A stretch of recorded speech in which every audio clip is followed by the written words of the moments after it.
do you think? Perfect. Yeah, you like what you see? Love it.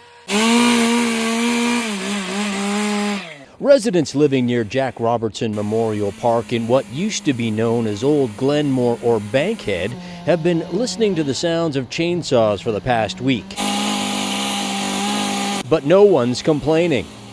I think it's brilliant. It puts the nature from way back in the woods right into the park. I'm sure a lot of little kids will be fascinated. Cameron Garby, a local chainsaw carver, has been working on his latest project commissioned by the City of Kelowna for the past week. Yeah, I guess some people appreciating all the noise I'm making. The park is named in honor of World War II RCAF veteran Jack Robertson. After the war, he and fellow veterans were given land in the area through the Veterans Land Act. The area where the park is now was a swamp, so Robertson and several others volunteered to drain the swamp so it could be used as a park. In the winter of 1953, Jack was working on a drainage ditch in the park.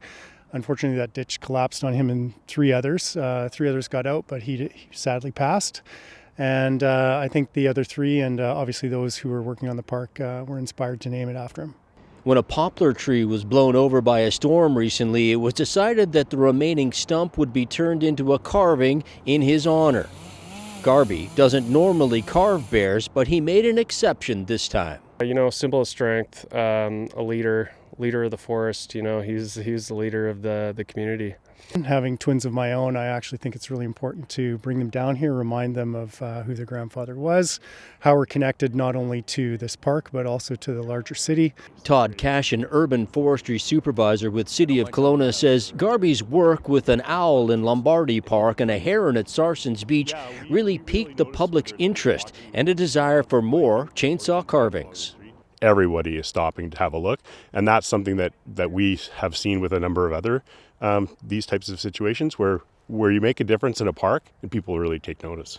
So for us, it's really about trying to repurpose a lot of the wood in this case, and yeah, for us, it's also about creating a place and creating something that people really enjoy.